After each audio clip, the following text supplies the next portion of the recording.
سورہ بقرہ کی آیت نمبر 104 ہے آج ہمارے درس میں۔ اس میں اللہ تبارک و تعالی ارشاد فرماتا ہے یا ایھا الذین آمنوا لا تقولوا راعنا وقولوا انظرنا واسمعوا وللکافرین عذاب الیم، کہ اے ایمان والو راعنا نہ کہو اور یوں عرض کرو کہ حضور ہم پر نظر رکھیں، اور پہلے ہی سے بغور سنو، اور کافروں کے لیے دردناک عذاب ہے۔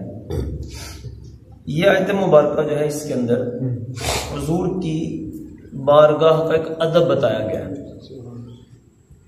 کہ جب صحابہ موجود ہوتے اور سرکار ان کو ارشادات فرما رہے ہوتے تو بعض اوقات کچھ چیز ظاہر بات ہے بندے کو سمجھ میں نہیں آتی، جب سمجھ میں نہیں آتی تھی تو وہ کہتے تھے راعنا، یعنی آپ ہماری کچھ رعایت فرمائیں تو ہمیں دوبارہ ارشاد فرما دیں تاکہ ہمیں صحیح سمجھ میں آ جائے۔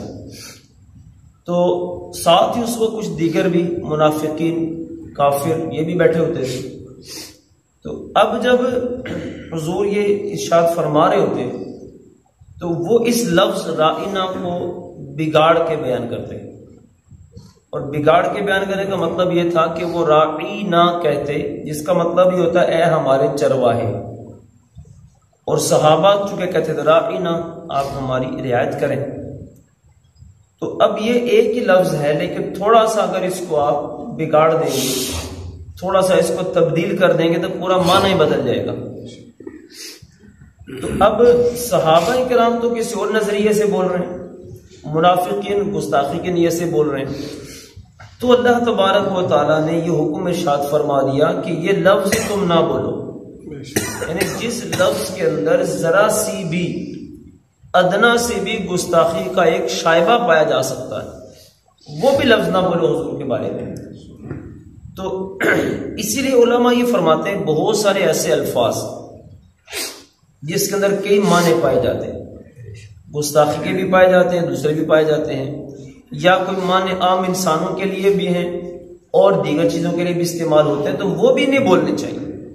جیسے اللہ تبارک و تعالیٰ کے لیے لفظ میاں بولتے ہیں لوگ، اللہ میاں، تو یہ بھی ہمارے علماء نے منع کیا ہے، کیونکہ میاں ہمارے ہاں آپ کو پتا ہے پہلے گاؤں دیہاتوں میں میاڑیوں کے بولتے تھے جو مسجدوں میں امامتیں کراتے تھے تو ان کو بھی میاں کہتے تھے۔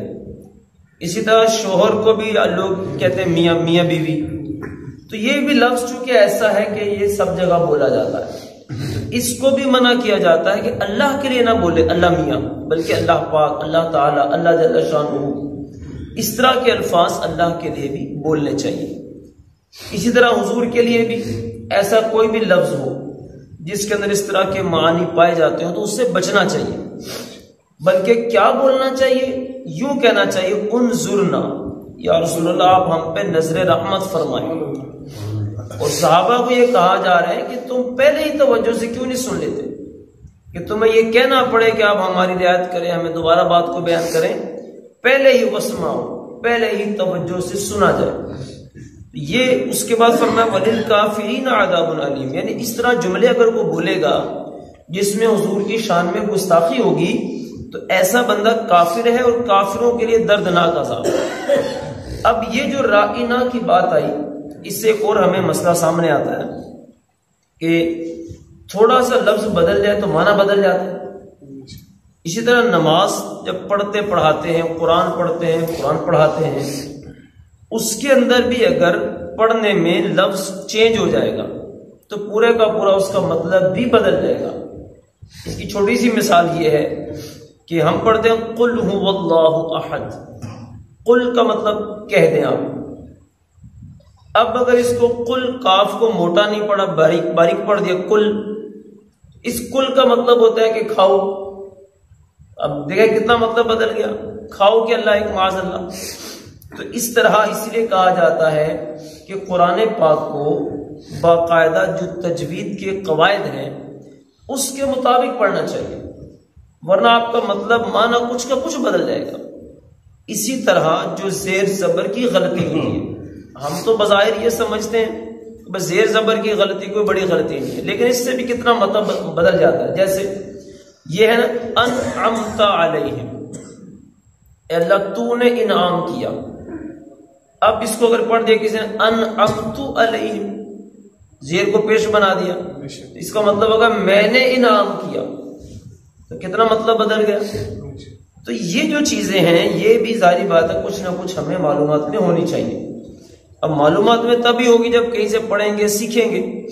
تو لہٰذا باہر نماز ہو، قرآن پاک ہو، چونکہ جو بھی عربی کی چیزیں ہیں اس کے اندر اگر کہیں بھی ایسا کوئی بھی لفظ بدل جائے تو اس سے مطلب بدلے گا، اور مطلب بدلنے سے بعض اوقات بندہ نماز سے بھی فارغ ہو جاتا ہے، نماز ٹوٹ جاتی ہے، فاسد ہو جاتی ہے.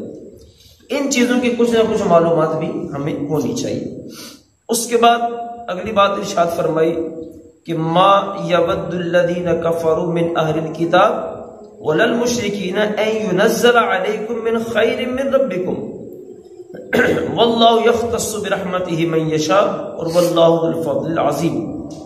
کہ وہ جو کافر ہیں، کافر دو طرح کے، چاہے کتابی کافر ہو یا مشرک ہو، وہ تم پر کوئی بھی بھلائی جب اللہ کی طرف سے آتی ہے تو وہ اس کو اچھا نہیں سمجھتے، وہ نہیں چاہتے کہ اللہ کی طرف سے تمہارے اوپر کوئی خیر آئے، کوئی بھلائی آئے، کوئی تمہیں نعمت ملے. جبکہ واللہ یختص برحمتہ من یشاء، اللہ کی شان ہے بھائی، جس کو چاہے اپنی رحمت سے خاص کرے، جس کو چاہے جو مرضی عطا فرمائے. اور واللہ ذو الفضل العظیم، اور اللہ بڑا فضل کرنے والا ہے. تو کسی کو برا لگے یا نہ لگے، کوئی چاہے یا نہ چاہے، اللہ جس کو چاہے گا دے گا، جس کو چاہے گا عطا فرمائے گا. تو بہرحال ہمیں اللہ سے اس کا فضل طلب کرتے رہنا چاہیے. اللہ عمل کی توفیق.